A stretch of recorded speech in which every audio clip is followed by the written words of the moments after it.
સુરતમાં મુશળધાર વરસાદ વચ્ચે શહેરીજનોની સુરક્ષા અને વ્યવસ્થા જાળવવા માટે સુરત શહેર પોલીસ સંપૂર્ણ સતર્ક બની છે।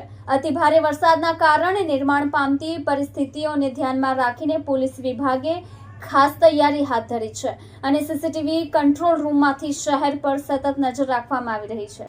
સુરત શહેરના સીસીટીવી કંટ્રોલ રૂમમાં વિશેષ ટીમ કાર્યરત કરવામાં આવી છે, જે 24/7 શહેરના વિવિધ વિસ્તારોમાં થયેલ પરિસ્થિતિઓ પર સતત નજર રાખી રહી છે। સુરત પોલીસ કમિશનર શ્રી અનુપમસિંહ ગહેલોતના માર્ગદર્શન હેઠળ પોલીસ અધિકારીઓ પણ વ્યક્તિગત ઉપસ્થિતિ નોંધાવી રહ્યા છે અને દરેક મહત્વની હલચલ પર નજર રાખી રહ્યા છે।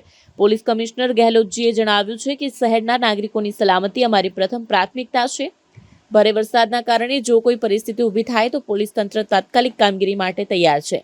વરસાદી પરિસ્થિતિમાં રસ્તા પર પાણી ભરાવ, ટ્રાફિકની સમસ્યા અને અન્ય દુર્ઘટનાઓ ટાળવા માટે પોલીસે ટ્રાફિક નિયંત્રણ પણ કડક બનાવી દીધું છે। અગત્યના વિસ્તારોમાં પોલીસ પેટ્રોલિંગ વધારવામાં આવ્યું છે અને જરૂરી સાધનો સાથે તાત્કાલિક રાહત માટે ટીમો પણ તૈનાત રાખવામાં આવી છે। કેમેરામેન હકીમ શેખ સાથે વસીમ હાસમીનો રિપોર્ટ, આઝાદ ન્યૂઝ, સુરત।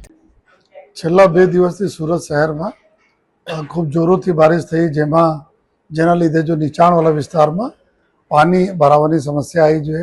ખાડી વિસ્તાર છે લિંબાયત એરિયાના, ત્યાં પાણી અમુક સોસાયટીઓમાં ભરાવી જોઈએ।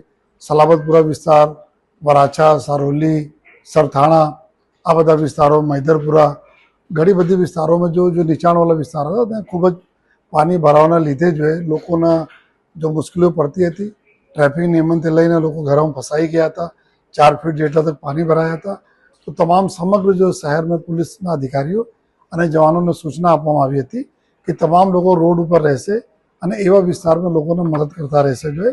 અને મને ખૂબ ગર્વ છે કે અમારા પોલીસના જવાનો અને અધિકારીઓ ખડે પગે રહીને જો લોકોને બચાવના કામગીરીમાં ટ્રેક્ટર મારફતે લઈ આવ્યા, બહાર કાઢી બીજી ગાડીઓ મારફતે એના આપણે ખભામાં બેસાડી લઈ આવ્યા અને આ પ્રકાર લોકોને બહાર કાઢ્યા અને ટ્રાફિક ના જાય ત્યાં એના માટે જો અમારા ટ્રાફિક કંટ્રોલ રૂમમાંથી જો સીસીટીવી કંટ્રોલ રૂમ છે, ટ્રાફિક માટે અલાયદા બનાવવામાં આવેલા છે।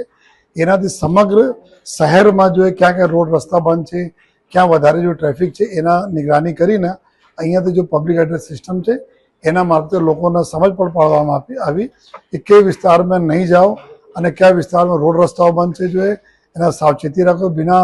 બિનજરૂરી કામથી કોઈ ઘરોમાંથી બહાર નહીં નીકળો।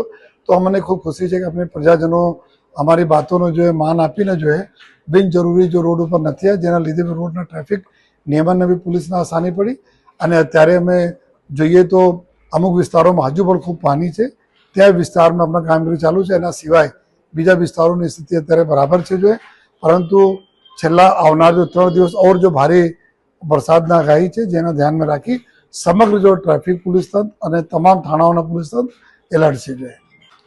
મારી લોકો નમ્ર અપીલ પણ છે કે જે વિસ્તારમાં પાણી ભરાયેલા હોય, કોઈ તકલીફો હોય તો અને પોલીસ ત્યાં આગળ નહીં પહોંચી શકી હોય તો આપ જો આપણા આજુબાજુના પોલીસ સ્ટેશનોના આપ કોલ કરી શકો છો। 100 નંબર ઉપર કોલ કરી શકો, અમારા ટ્રાફિક કંટ્રોલ ઉપર કોલ કરી શકો છો। તાત્કાલિક આપને પોલીસના મદદ મળશે। અમે પોલીસ બીજા ડિપાર્ટમેન્ટ સાથે સંકલન છે, કોર્પોરેશન હોય, બીજા ડિપાર્ટમેન્ટ હોય, બધા સંકલન રહીને આપને જો બી સમસ્યા હોય છે એને દૂર કરવા માટે પૂરા અમે લોકો પ્રયાસ કરીશું।